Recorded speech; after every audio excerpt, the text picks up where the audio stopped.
syatamaka, mencacimu, engkau dicaci. Wa ayyaraka, mencelamu, menyebutkan kejelekan. Nair, ayyarak mencela, mencaci.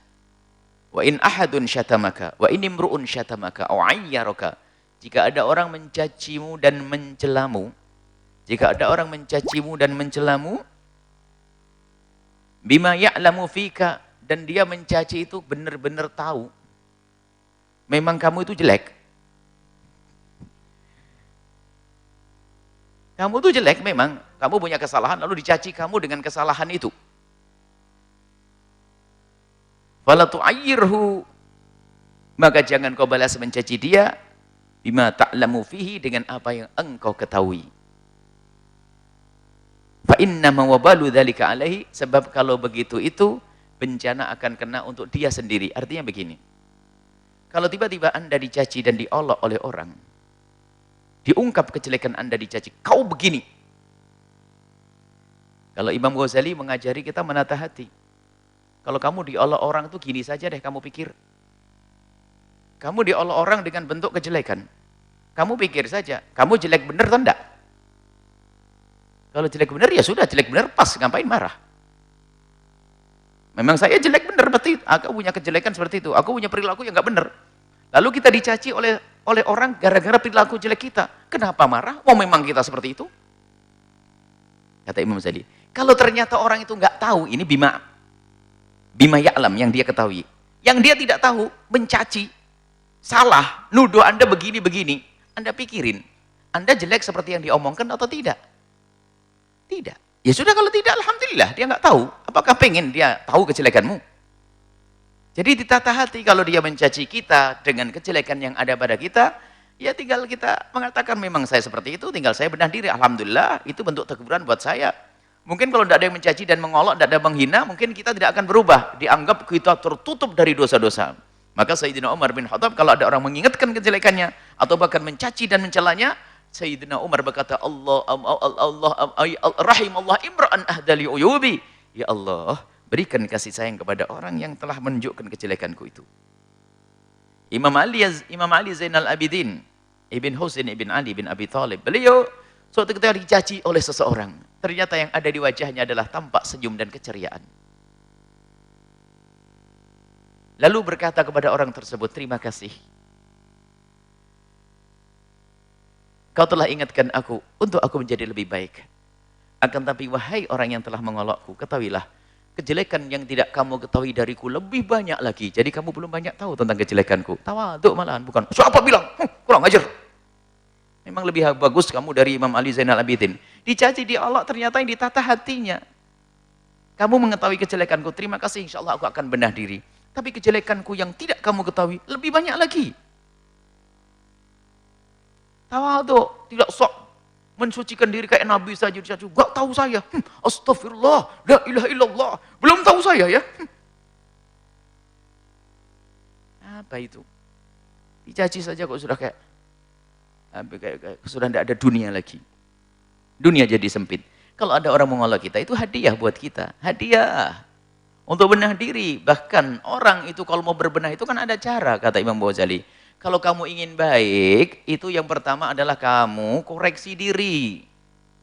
Kekuranganmu itu apa kira-kira untuk kau benahi? Cuman kadang koreksi diri itu adalah susah. Karena koreksi diri susah, maka coba kamu pesan sahabat dekatmu, orang yang kau cintai, suami, istri, anak, atau siapapun.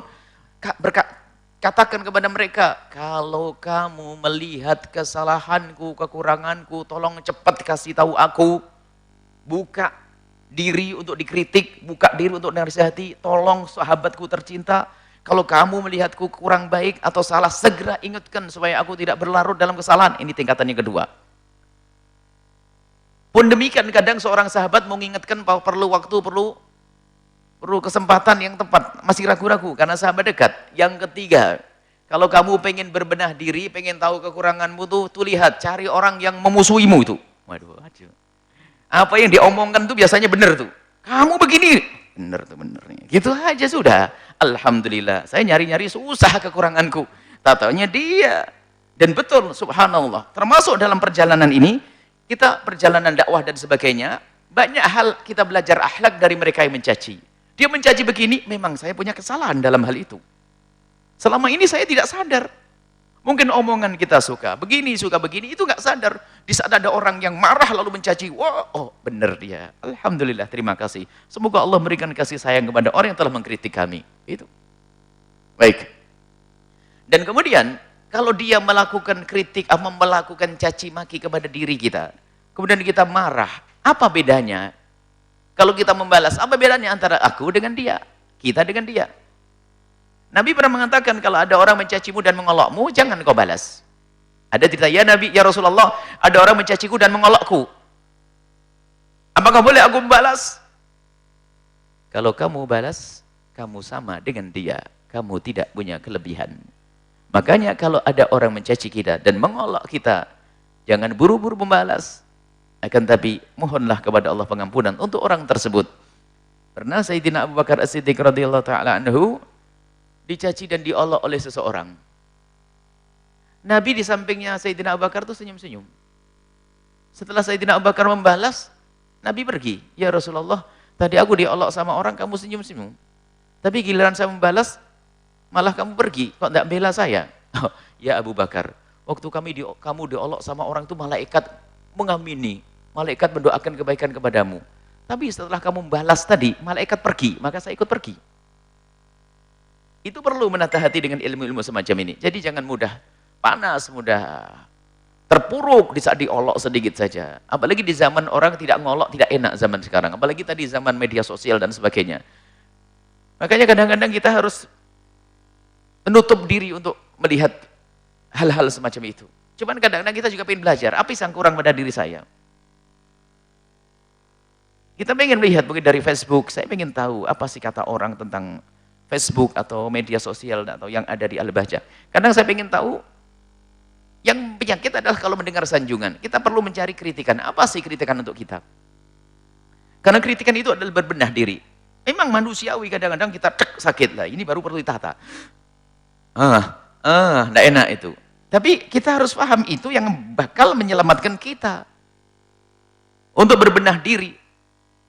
Tapi ingat, pertama yang harus Anda lakukan di saat Anda mendapatkan kritikan pedas, bahkan yang tidak pada tempatnya, ini sabda Nabi, jangan kau balas.